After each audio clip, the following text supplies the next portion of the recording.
deceivingly simple. Show your product in use, he said. Schwab was known as the greatest copywriter of all time. I'm not sure who called him that. He was a student of deep research, tracked results with his coupon ads, split tested headlines, copy appeals, copy length, different layouts and calls to action.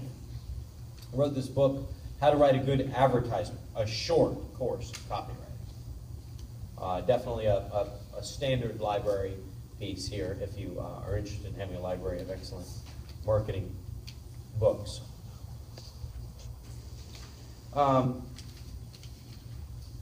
Now, if I'm you, I'm thinking, wait a second. Most of the ads here in Rich Dealers don't show, we don't generally show running footage. We're going to show the product in use. So don't we break this rule, this major rule?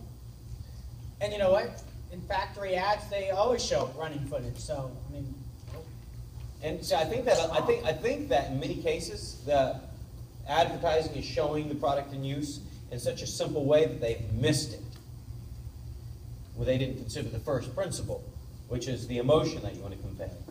And so showing a vehicle driving around does not generally convey any emotion. What does? What are some alternatives? We show you this as an example from the 80s, Maxwell cassette tape. If you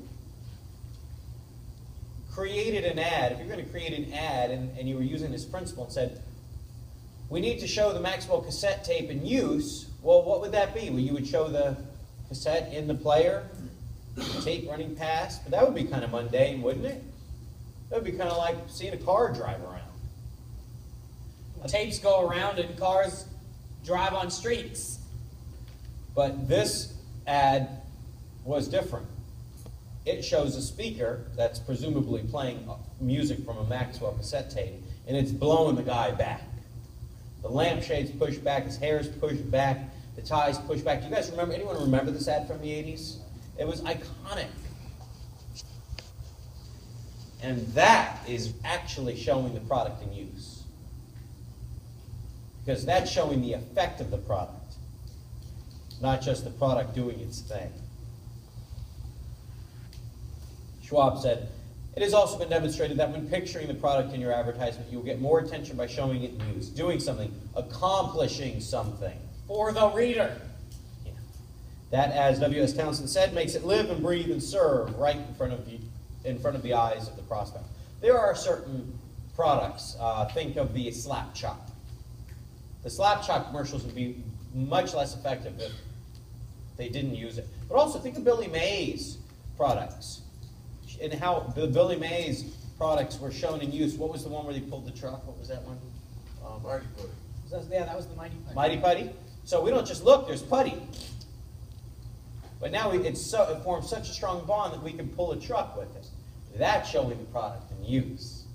That's a dramatic demonstration. Well, and one of Billy Mays' fundamental principles that if he was going to take on a product was that it had to be demonstratable in a dramatic way. You'd have to be able to create a dramatic demonstration or he wouldn't even pitch it.